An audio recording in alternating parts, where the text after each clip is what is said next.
అనేసి లోకమంతటికీ తెలుసు. ప్రపంచంలో ఉన్నటువంటి 218 దేశాలు, అమ్మారో అక్కడ పిల్లలు అరవద్దు, ఆయన దయించి కొంచెం జాగ్రత్తగా వినండి. ఒక క్రిస్మస్ ఇంకొక క్రిస్మస్ మన జీవితాలలో వస్తుందో రాదో తెలియదు. ఎందుకంటే మనం భయంకరమైనటువంటి సిచ్యువేషన్లో మనం ఉన్నాం. చివరి దినాలలో 2020 నుంచి 2023 వరకు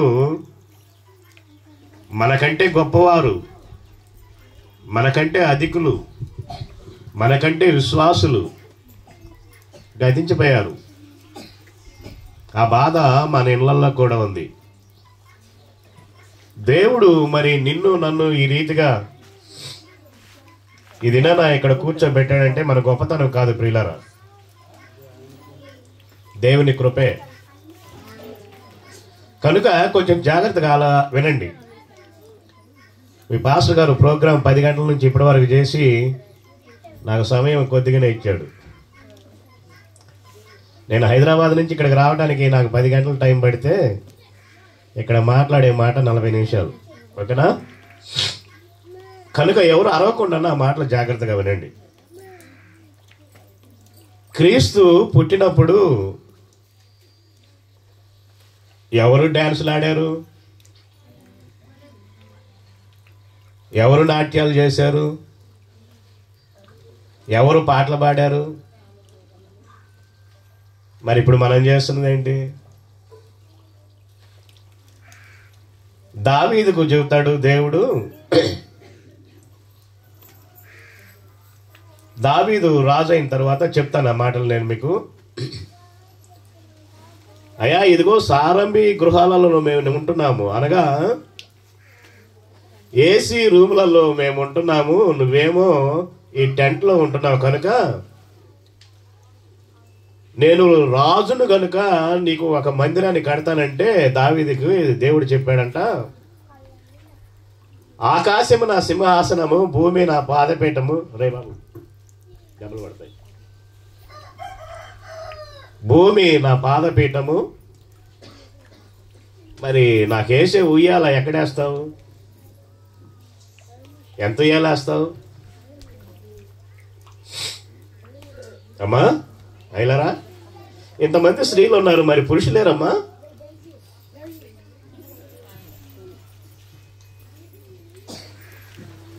పండగ రోజన్నా రాలేదా? బిజీగా ఉన్నారా? ఎట్లా మా రక్షణ లేకపోతే?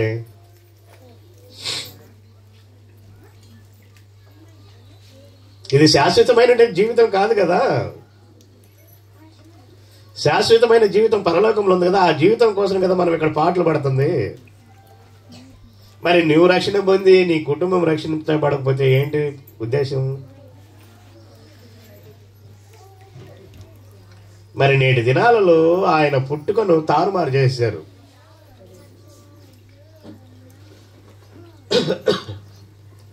ఉల్లాసానికి, ఉత్సాహాలకు, వేడుకలకు క్రీస్తు యొక్క పండగను ఏర్పాటు చేసుకున్నారు. ప్రియులారా, పండగ చేయొద్దని నేను అంటలేదు. ప్రపంచంలో దేశంలో ఉన్నటువంటి 218 దేశాలలో ముఖ్యమైన పండగలు 3 జరుపుకుంటారు. ముఖ్యమైన పండుగలు 3 జరుపుకుంటారు. ఆయా ప్రాంతాలకు సంబంధించినటువంటి పండుగలు ఉన్నప్పటికీ ప్రపంచము మొత్తము కూడా జరుపుకునే పండుగలు ఈ 3 చాలా ముఖ్యమైన పండుగలు. ఒకటి క్రిస్మస్ 25 క్రీస్తు జన్మదిన వేడుకలు. రెండవది క్రిస్మస్ వాగ్దానం చేసినటువంటి క్రీస్తు పుట్టిన తరువాత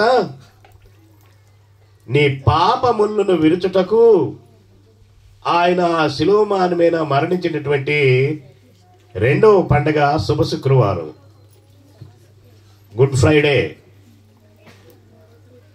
అలాగే మూడవ పండగ ఆ మరణపు ముళ్ళును విరిచి మరణాన్ని జయించి లేచినటువంటి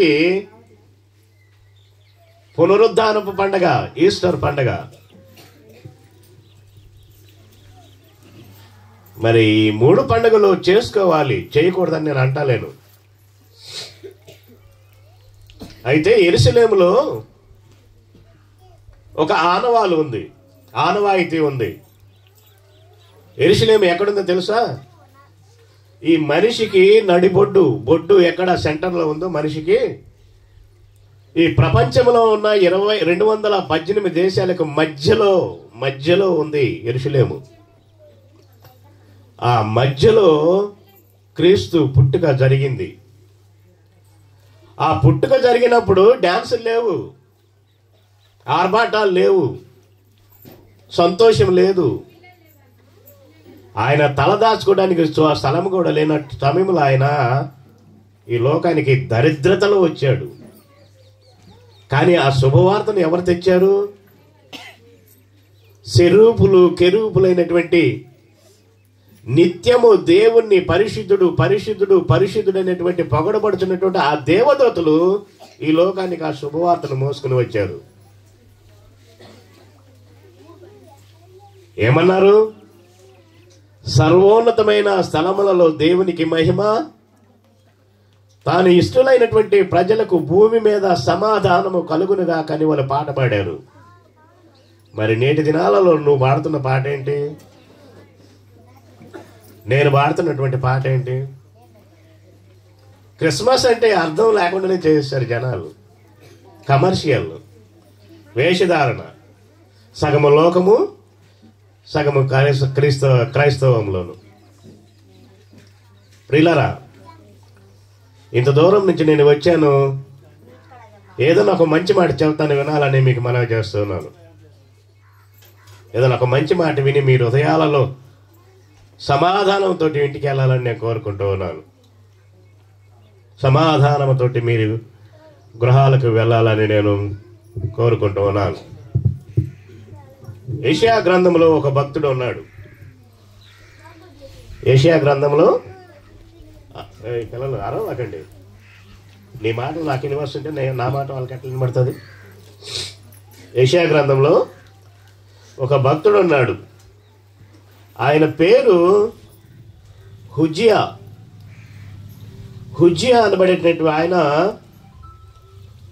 ఇజ్రాయేలు దేశంలోని జనాలకు రాజు. ఆయన ఈ రాజుకు ఒక భయం కలిగింది. ఏం భయం అది? ఏం భయం అంటే మరణ భయము. ఈ మరణ భయం నుంచి ఆయన తప్పించుకోవాలంటే ఏం చేయాలి? ఆయన దేవుని దగ్గరికి రాలేదంట. ప్రియులరా, ఎవరి దగ్గరికి వెళ్ళాడు? ఆయన దేవుని దగ్గరికి రాకుండా ఎవరి దగ్గరికి వెళ్ళాడు? మనుషుల సహాయాన్ని కోరడానికి ఆయన ఎదురు చూశాడంట.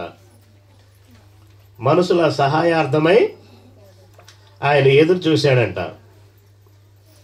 మనుషులు ఏం చేస్తారు? పిల్లలు, మనుషులు ఏం చేస్తారు? నీకు కీడు చేసిన లోకంలో ప్రకటిస్తారు, నీకు మేలు చేసిన లోకానికి చెల్లి చెప్తారు. నీకు కీడు చేసినా నీకు మేలు చేసినా లోకంలో చాటింపేస్తారు. నీ నా దేవుడు అలాంటి వాడు కాడు. బైబిల్ చదువుతారా ఎవరైనా? నేనే చదువుకోవాలనా? నా డబ్బా నేనే కొట్టుకోవాలనా? చదువుతారా? చదవండి.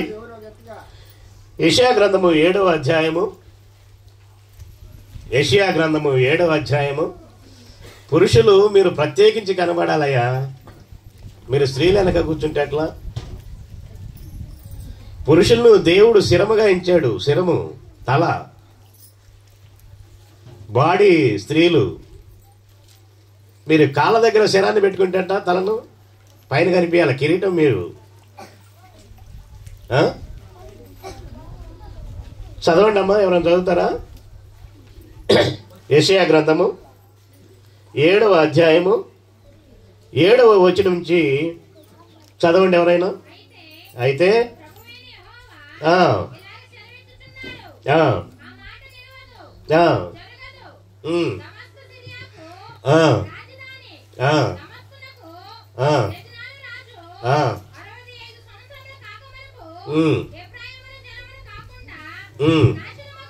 ఒక్క నిమిషం అమ్మా.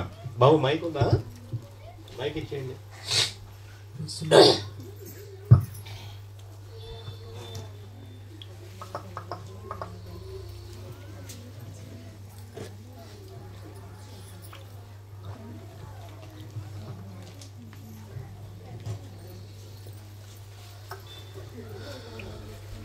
చదువమ్మా. అయితే ప్రభువైన యెహోవా ఇలాగ సెలవిచ్చుచున్నాడు, ఆ మాట నిలవదు. ఏ మాట నిలవదు? ఏ మాట నిలవదంటండి? ఆ భయము. భయపడుతున్నాడు ఆ సిరియా రాజు, అహాజు రాజు. భయపడుతూ ఆయన ఏం చేస్తున్నాడంటే సహాయం కోసం వెళుతూ ఉన్నాడు. ఎవరినైనా సహాయం చేసుకోవడానికి వెళ్తా ఉన్నాడు. ఎందుకంటే ఈ సిరియాను నాశనం చేయడానికి వేరే రాజులు వస్తున్నారు. ఏమంటున్నారో తెలుసా? ఇదిగో నిన్ను నాశనం చేస్తాను, నిన్ను పతనం చేస్తాము, నీ మరణాన్ని చవిచూసి నీ సింహాసనం మీద నీ ఏలుబడిని నాశనం చేసి నీ సింహాసనం మీద ఇదిగో నా దాయాదులైనటువంటి నా సహోదరుని కూర్చోబెడతానని ఆయన్ని బెదిరించాడంట. ఆయనను బెదిరించాడు. అమ్మా అరవక తల్లి. ఇశ్రాయేలు రాజు దేనికి భయపడుతున్నాడు చెప్పగలరా? మరణానికి భయపడతా ఉన్నాడు. మరి మరణం ఎక్కడి నుంచి వచ్చింది? మరణం ఎక్కడి నుంచి వచ్చింది? దేవాది దేవుడైనటువంటి యెహోవా దేవుడు తన రూపములో తన పోలిక చొప్పున నరుని నిర్మించాడు. ఆయన మొట్టమొదటి ఆదాము. ఆయన 100 సంవత్సరాలు దేవునితో సాంగత్యం చేశాడు. తండ్రి కుమారులాగా తిరిగి ఆడుకున్నారు, పాడుకున్నారు, సంతోషించారు. కానీ దేవుడు చెయ్యవద్దన్న పని చేసినందువలన, ఆయన ఆజ్ఞను అతిక్రమించినందువలన ఆయన పాపం తెచ్చుకున్నాడు. అయితే ఈ ఆదాము ఎక్కడ తిరిగేవాడు?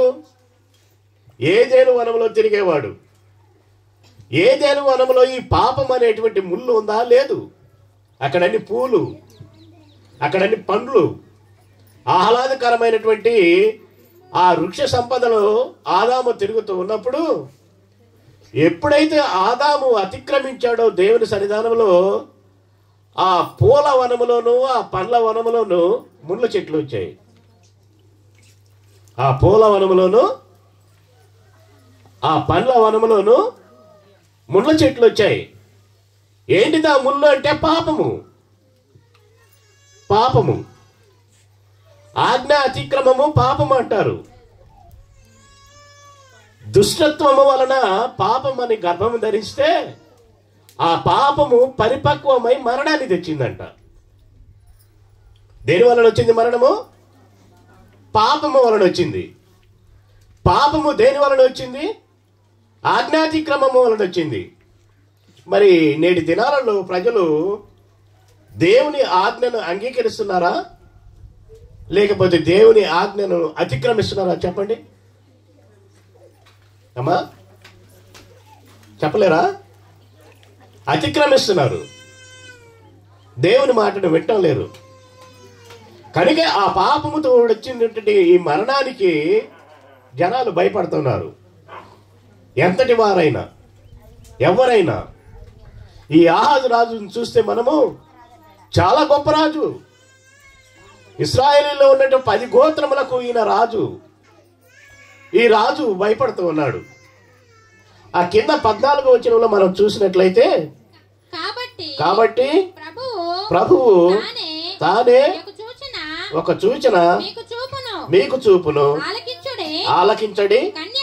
కన్యక గర్భవతి అయి కుమారుని కని అతనికి ఇమ్మానుయేల్ అనే పేరు పెట్టును. చాలమ్మా.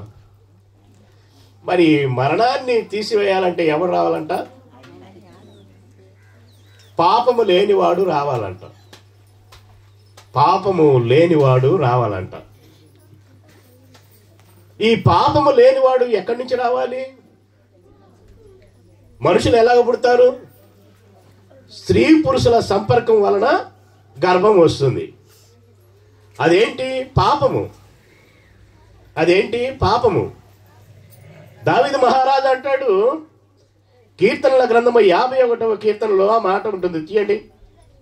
కీర్తనల గ్రంథము 51వ కీర్తనలో ఆయన చెబుతున్నటువంటి మాట ఏంటంటే, నా తల్లి, 5వ వచనం, కీర్తనల గ్రంథము, నేను పాపములో పుట్టినవాడను, పాపములోనే నా తల్లి నన్ను గర్భము ధరించెను. ఏ ఒక్కరికా ఈ పాపము? ఆదాముకు ఒక్కడికైనా ఈ పాపము? లోకములో తల్లి గర్భంలో పుట్టిన వారి ప్రతి ఒక్కరికి పాపము ఉంది. మరి పాపం అనేటువంటి మరణము మనలో వెంటాడుతున్నప్పుడు, ఈ పాపము వలన వచ్చిన మరణము మనలను తరుముతూ ఉన్నప్పుడు, ఆ పాపమును తీసివేయటానికి ఒకరు రావాలి. ఎవరు రావాలి? పాపము లేనివాడు రావాలి. దావీదు మహారాజు అంటున్నాడు, నా తల్లి ఒక్కటే నన్ను పాపములో కనలేదు, నేను కూడా పాపినే, నేను కూడా పాపినే. ఎలాంటి పాపిని? 51వ అధ్యాయము మొదటి 3 వచనాల్లో మనం చూసినట్లయితే 2వ వచనంలో అంటాడు, నా దోషములు పోవునట్లు నన్ను బాగా కడుగుము, నా పాపము పోవునట్లు నన్ను పవిత్రపరచము, నా అతిక్రమములు నాకు తెలిసే ఉన్నాయి, నా పాపం ఎల్లప్పుడు నా ఎదుట ఉన్నది. ప్రియులారా, జాగ్రత్తగా వినాలి. మన పాపములు ఎలా వెళ్తాయంట? మనం సాక్కున్న పశువు మనకంటే ముందు నడిచినట్టుగాను, మన పాపములు, మన అతిక్రమములు మనకంటే ముందుగా వెళ్తుంటాయంట. తెలుసా? ఒకడు మంచివాడైతే వాడు చెడు క్రియలు ముందే మనకు కనిపిస్తుంటాయి. పలానోడు రా, పలానోడు మంచివాడు కాదంటారు. వాడు మంచివాడైతే వాడు మంచి క్రియలు ముందుగానే మనం చెప్తాం, వాడు మంచివాడు రాని. నేను ఇందాకనే మీకు చెప్పాను, ఆదాము అతిక్రమము వలన వచ్చినటువంటి పాపము అది పరిపక్వమై మరణాన్ని ఎలాగ తెచ్చిందో, దాన్ని దావీదు మహారాజు దేవుడి సన్నిధానంలో వెలుగెత్తి ప్రార్థన చేస్తున్నాడు. వెలుగెత్తి ప్రార్థన చేస్తున్నాడు. మరి నువ్వు ఎప్పుడైనా చేసావా ప్రార్థన? ఓ తల్లి, ఓ అన్నయ్య, ఓ చెల్లమ్మ, మరి ఎలాగ పోవాలి నీ పాపాలు? ఎలాగ పోవాలి నీ పాపాలు? దావీదు మహారాజు ఎలాంటి వాడో తెలుసు కదా. ఆయన 40 సంవత్సరాలు ఆయన రాజ్యపాలన చేసినప్పుడు, ఆయన రాజ్యపాలనలో ఆ 40 సంవత్సరాలు ఎవరికి కూడా కన్నీరు అనేది తెలియదంట. సంతోషమంట, సమాధానమంట. ఎందుకు అది కలిగిందంటే, దావీదు సింహముని ఎదిరించిన వాడు, దావీదు శత్రువులను జయించిన వాడు. ఆ శత్రువులకు దావీదు పేరు చెబితే గజగజ వణికేవారంట. అలాంటి దావీదు, దేవుని హృదయానుసారుడిగా జీవించినటువంటి దావీదు ఇక్కడ కూర్చొని ఏడుస్తూ ఉన్నాడు. ఏమని?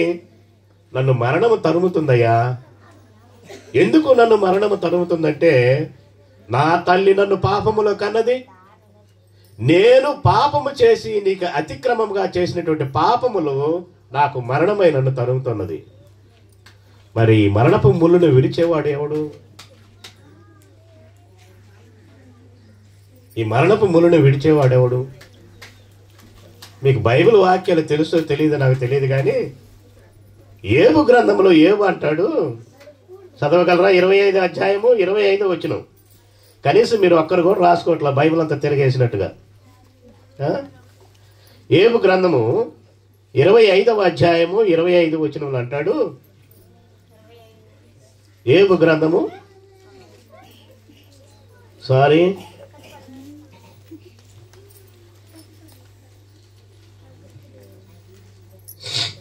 ఏబు గ్రంథంలో ఉంటుంది ఒక మాట, మీకు నేను చూపెడతాను, చూపించిన తర్వాత ముందుకెళ్తాను. ఏబు గ్రంథము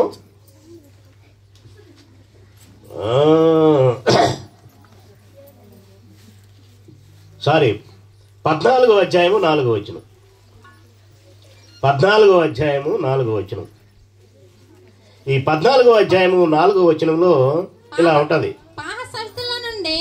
పాప సహితులలో నుండి పాపరహితుడు పుట్టగలిగిన ఎంత మేలు, అలాగున ఎవడను పుట్టనేరడు. జాగ్రత్తగా వినండి. పాప సహితుడైనటువంటి మానవుడిలో నుంచి పాపరహితుడైన వాడు పుట్టగలిగితే ఎంత మేలు. పుడతాడా?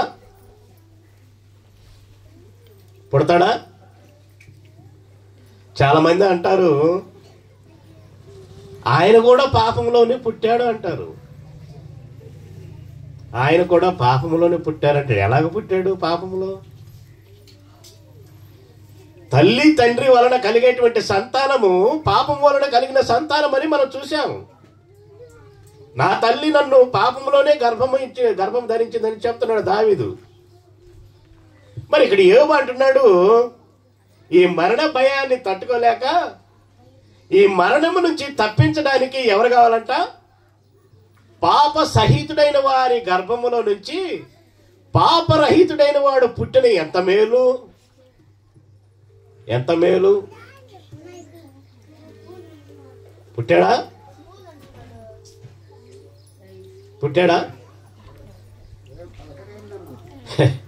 మరి ఎందుకు వచ్చారు మీరు క్రిస్మస్కి?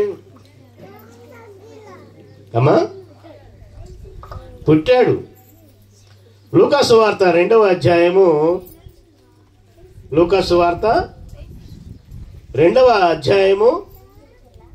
11వ వచనం చూడండి ఏం రాయబడదు.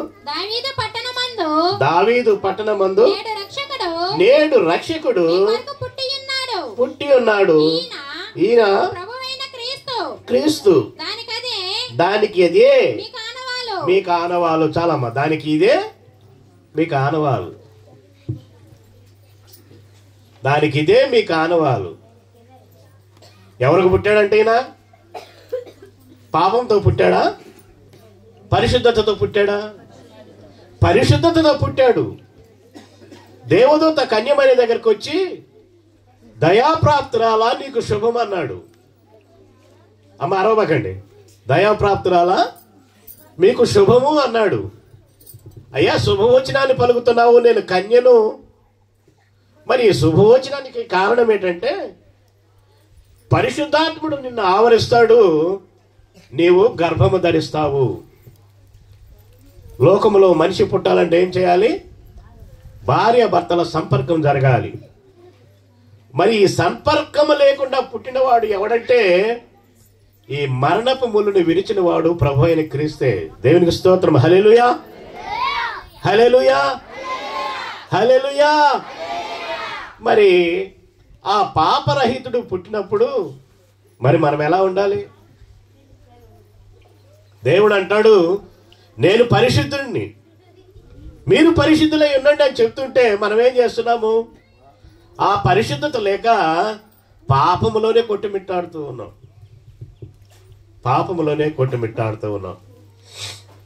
ప్రియులారా, నేను మీకు చెబుతున్న మాట రోమీలకు రాసిన పత్రికలో ఒక మాట ఉంటుంది, నేను చూపించేసి ముందుకు వెళ్తాను. రోమీలకు రాసిన పత్రిక 7వ అధ్యాయంలో ఒక మాట ఉంటుంది, 7:14 అనుకుంటాను. తీయగలరా?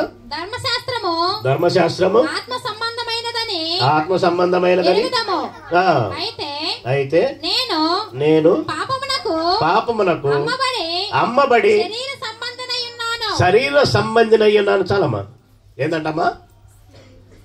ఎవరికి అమ్మబడ్డాడంట? మనం చెప్పండి అమ్మా, ఎవరికి అమ్మబడ్డాము? పాపమునకు అమ్మబడ్డాము. ఆ పాపము నిన్ను నన్ను ఎక్కడికైనా తీసుకుపోతుంది. ఆ పాపము నిన్ను నన్ను ఎక్కడైనా అమ్ముతుంది. ఆ పాపము వచ్చినట్లు మనం దాన్ని ఇచ్చి వచ్చినట్లు మనం జరిగిస్తూ ఉంటుంది. మరి పాపముతో పుట్టిన వారము, పాపములోనే పెరిగిన వారము, పాపములోనే అమ్మబడే వారము, మరి మనల్ని రక్షించేవాడు ఎవడంటే ఈ పరిశుద్ధుడే, ఈ పరిశుద్ధుడే. మరి ఈ పరిశుద్ధుడిని ఎరిగిన నీవు ఆయన నమ్ముతున్నావా? ఆయన నమ్ముతున్నావా? ఇంకా జోలపాట్ల వాడి లోకానికి సంబంధించినటువంటి వేషాలు వేస్తున్నావా? చూస్తున్నాము కదా మనము. నేటి దినాలలో పండగ క్రైస్తవులు ఎక్కువైపోయారు. నేటి దినాలలో ఉత్సహించే వాళ్ళు ఎక్కువైపోయారు. నేటి దినాల్లో ఆచరణను పాటించే వాళ్ళు ఎక్కువైపోయారు. సత్యమైన దేవుణ్ణి అంగీకరించేవారు చాలా తక్కువైపోయారు. ఎందుకు అంటే మన పరిస్థితి బాగలేదు, మనలో పరిశుద్ధత లేదు, మనలో నీతి లేదు, మనలో యథార్థత లేదు. కనుకనే మరి యథార్థత, ఈ నీతి, ఈ పరిశుద్ధత రావాలంటే మనం ఏం చేయాలి అంటే ఈ పాపరహితుణ్ణి మనము వెంబడించాలి. ఈయనొక్కడే మనల్ని మరణం నుంచి తప్పించగలడు. పౌలు అంటాడు, అయ్యో నేను మరణానికి బానిసనయ్యాను, ఈ మరణము నుంచి నన్ను తప్పించువాడు ఎవడు? 7:24. అవును, చూడండి, రోమీలకు రాసిన పత్రిక 7వ అధ్యాయము 24వ వచనంలో ఉంది ఆ మాట. అయ్యో నేనెంత దౌర్భాగ్యుడను, ఇట్టి మరణమునకు లోనగు శరీరము నుండి నన్నెవరు ఇడిపించును? నేను మీకు ముందే చెప్పాను, ఈ కరోనా వైఫల్యం వలన ప్రపంచంలో 25% మంది బరువు తగ్గిపోయిందంట. దేవుడు ఆ బరువు తగ్గించే దాంట్లో నిన్ను నన్ను ఉంచలేదు. దేవునికి స్తోత్రం కలుగును గాక. ఎందుకో తెలుసా? నీ వలన ఏదో కార్యం జరగాలి ఆయనకు, నీ వలన ఏదో కార్యము ఆయనకు జరగాలి. కానీ నువ్వేం చేస్తున్నావంటే చేతులు ముడుచుకొని కూర్చుంటూ ఉన్నావు.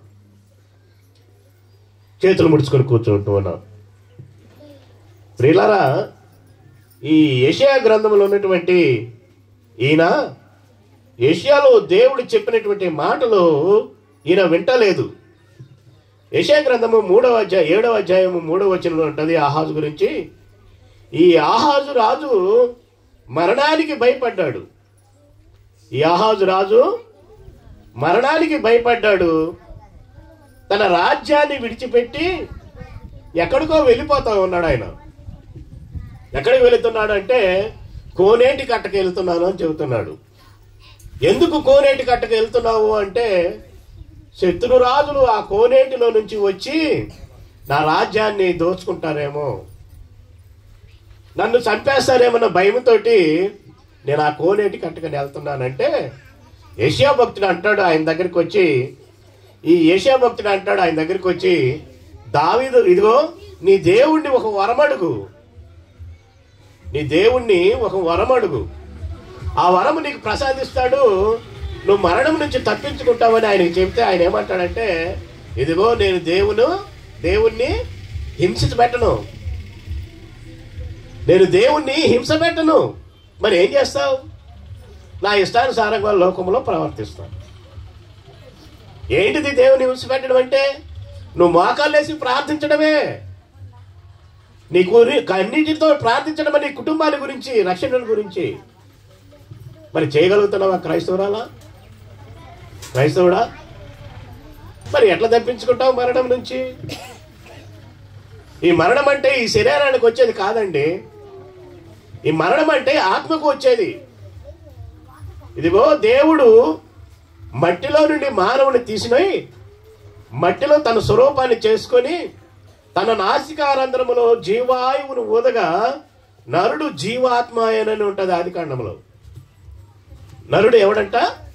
జీవమును ఆత్మయు గలవాడు. శరీరానికి సంబంధించినటువంటి ప్రాణము జీవమైతే ఆత్మకు సంబంధించినది దేవునితో ఉన్నటువంటి ఆయువు. మరి దాన్ని మనం కాపాడుకోవాలి. కానీ ఈ శరీరము సర్వజనానికి వచ్చేటువంటి మరణమే. ఈ మరణించిన తర్వాత పరలోకంలో ఉంటుంది జీవము. నీకు నిత్యత్వంలో స్థిరత్వంగా ఉండేటువంటి ఆ జీవం కోసం నువ్వు పోరాడాలి. కానీ నువ్వేం చేస్తున్నావంటే లోక సంబంధమైన ఆచారాలతోనూ, లోక సంబంధమైన సుఖభోగాలతోనూ, లోక సంబంధమైన ఆశలతోనూ లోక సంబంధమైనటువంటి జీవితం కోసమే ఆ కోరికలతో నువ్వు జీవిస్తున్నావు తప్ప పరలోక రాజ్యంలో శాశ్వతమైనటువంటి జీవితం కోసం నువ్వు పోరాటం లేదు. కానీ ఇక్కడ ఆహాజు రాజు భయపడతా ఉన్నాడు, దావీదు భయపడతా ఉన్నాడు, యోబు భయపడతా ఉన్నాడు, పౌలు భయపడతా ఉన్నావు. వీళ్ళందరూ కూడా గొప్ప మహాయోధులు, దేవుని సన్నిధానంలో కిరీటాలు పొందిన వారు. వారే ఈ మరణాన్ని గురించి భయపడుతుంటే మరి నీవు, మరి నీ పరిస్థితి ఏంటి? నీ పరిస్థితి ఏంటి చెప్పగలవా? నీ పరిస్థితి ఏంటో చెప్పగలవా? నేను నీ ఊపిరిని వదిలేస్తే ఎక్కడుంటావో చెప్పగలవా?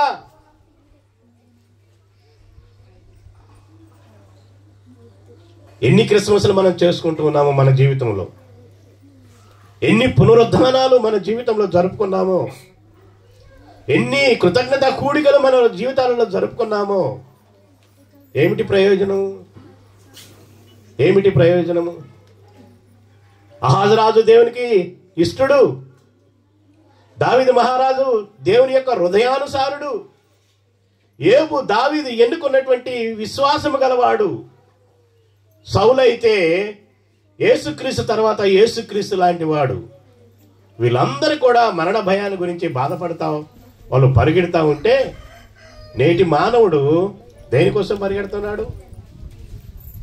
శరీరాశ, నేత్రాశ, జీవపు డంబం కోసం పరిగెడుతున్నాడు. జీవపు డంబం కోసం పరిగెడుతున్నాడు. ఇదిగో మా సంఘంలో పెద్ద ఉయ్యలేసాం, యేసు ప్రభువును పడుకోబెట్టాం, ఆయన చుట్టూ దోతలను పెట్టాం, వాళ్ళ తల్లిని పెట్టాం, వాళ్ళ అయ్యని పెట్టాం. ఇదిగో మేము చుట్టూ తిరిగి డ్యాన్సులు వేస్తూ ఉన్నాం. మా సంఘంలో భయంకరంగా చేసాం, తెలుసా మీకు ఆ సంగతి? ఇదన్నమాట నేడు జరుగుతుంది. మా సంఘంలో ఒక ఆత్మ మారిందని చెప్పట్లేదు.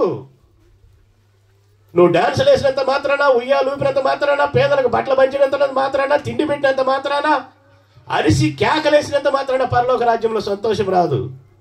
పరలోక రాజ్యంలో సంతోషం ఎప్పుడు వస్తుంది? యేసు ప్రభు ఎప్పుడు సంతోషిస్తాడు? ఆయన తోటి ఉన్న దూతలు ఎప్పుడు సంతోషిస్తారంటే భూమి మీద ఒక పాపి రక్షణలోకి వచ్చినప్పుడు. దేవునికి స్తోత్రం.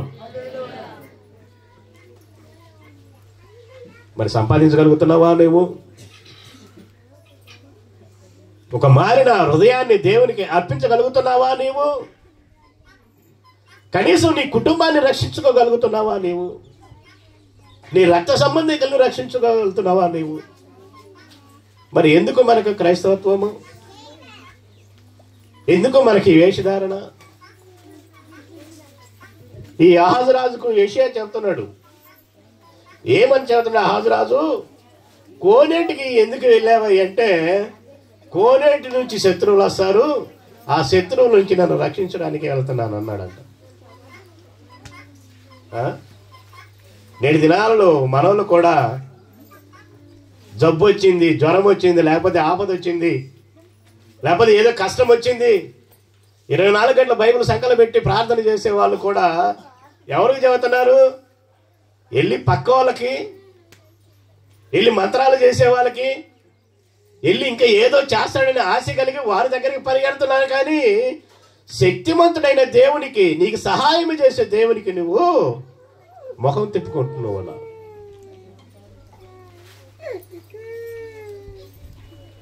యోబు గారు అంటున్నారు, పాప సహితములో నుంచి పాపరహితుడైన వాడు పుట్టగలిగితే ఎంత మేలు. పాపములో ఉన్నటువంటి మన జీవితంలో పాపరహితుడైనటువంటి క్రీస్తు నేడు మన హృదయాలలో పుడితే ఎంత మేలు మనకి, ఎంత ధన్యత మనకి. అదే కదా క్రిస్మస్ అంటే. అదే కదా క్రిస్మస్ అంటే. మరి మనం చేస్తున్నటువంటి క్రిస్మస్ ఏంటి ప్రియులారా? మనం చేస్తున్నటువంటి క్రిస్మస్ ఏంటి? గుర్తుపెట్టుకోండి. అందుకే నేను చెప్పాను, నా ప్రయాణం 12 గంటలు, నేను మాట్లాడుతుంది 15 నిమిషాలు, అరగంట, లేకపోతే 45 నిమిషాలు. దేవుడు నాకు అనారోగ్యంగా ఉన్నా ఇక్కడికి నడిపించాడు. నాకు 4 రోజుల నుంచి జ్వరం వస్తూ ఉంది. ప్రకాష్కి మాట ఇచ్చాను. వేరే వాళ్ళ కూటాన్ని కూడా నేను కాదనుకొని ఇంత దూరం వచ్చాను.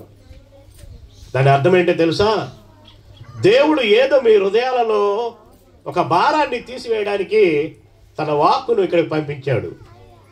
ఎంతమందో నాకు తెలీదు. హల్లెలూయా. ఎంతమంది హృదయాలు భారంగా ఉన్నాయో మనకు తెలియదు.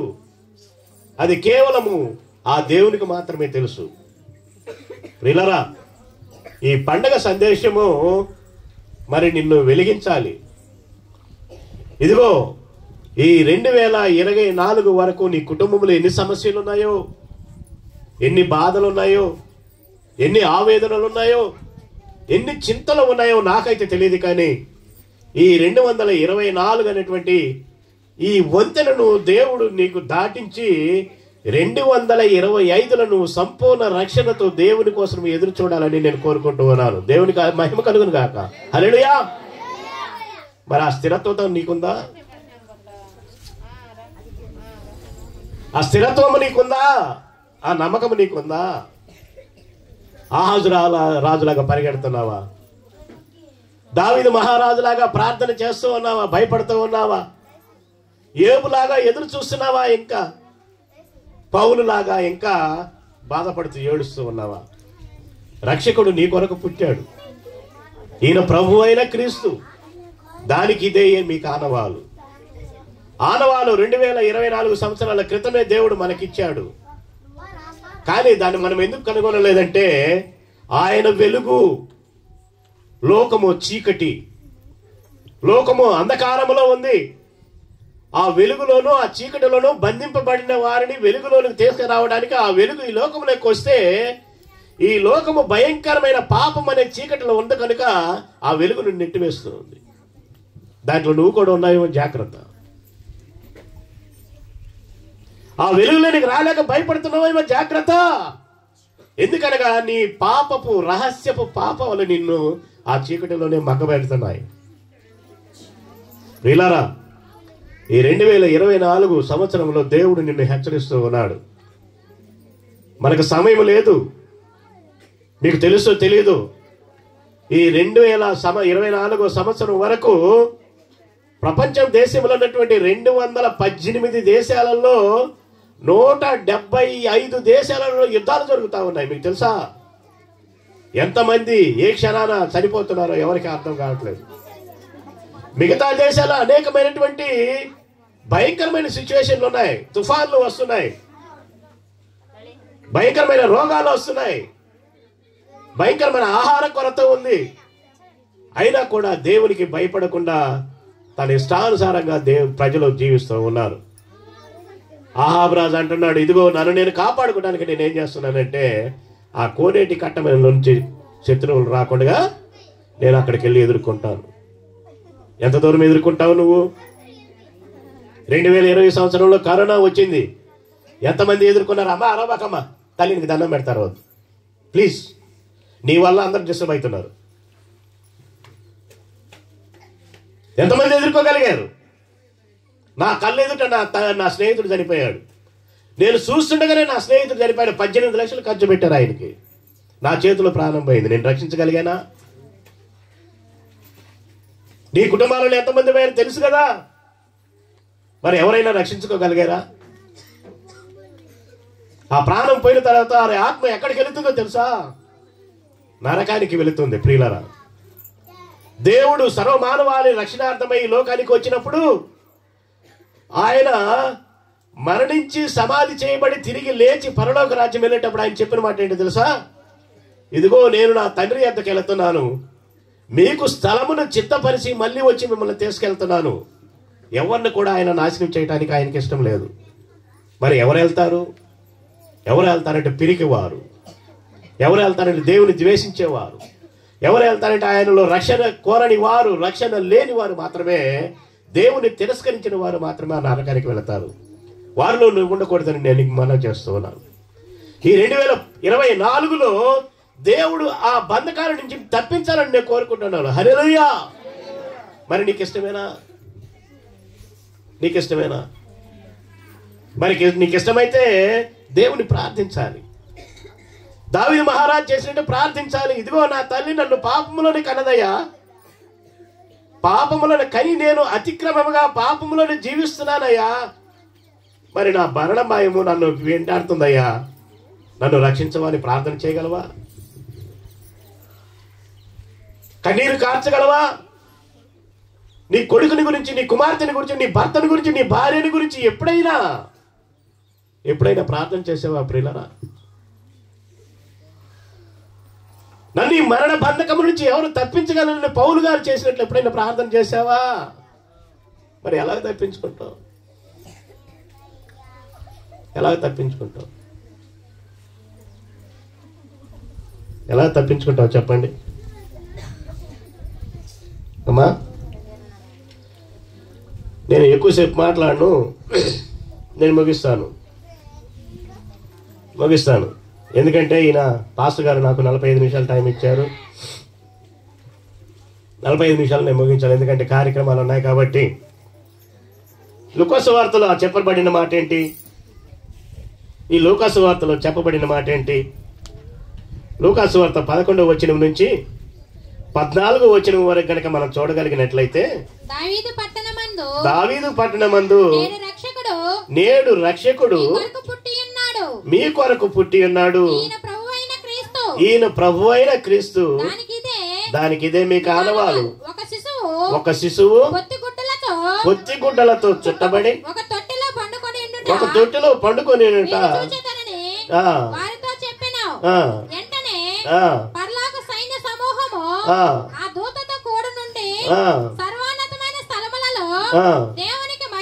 మహిమయు ఆయనకి ఇష్టలైన వారికి భూమి మీద సమాధానము కలుగునుగాక అని దేవునికి స్తోత్రము చేశారు. ఎందుకు తెలుసా? ఆ రక్షణను వాళ్ళు చూశారు గనుక, ఆ రక్షణను వాళ్ళు కనుగొన్నారు గనుక వారికి దేవునికి స్తోత్రం చెల్లించారు. మరి ఈ రక్షణ నువ్వు ఎప్పుడైనా కనుగొన్నావా? నువ్వు ఎన్నిసార్లు దేవుని వాక్యాన్ని విన్నావు? ఎన్నిసార్లు క్రిస్మస్ పండుగను ఆచరించావు? ఎన్నిసార్లు క్రీస్తు నీ కోసం శ్రమ పొంది ఆ సిలువ మారు మీద మరణించాడని విన్నావు? ఎన్నిసార్లు క్రీస్తు మరణాన్ని జయించి తిరిగి లేచాడని విన్నావు? ఎన్నిసార్లు ఆయన పరలోకానికి ఆరోహణమై వెళ్ళాడని విన్నావో? ఎన్నిసార్లు ఆయన తిరిగి రాబోతున్నాడని విన్నావో? మరి కొంచెమైనా నీకు భయం ఉందా? కొంచెమైనా నీకు ధ్యాస ఉందా? ఇక్కడ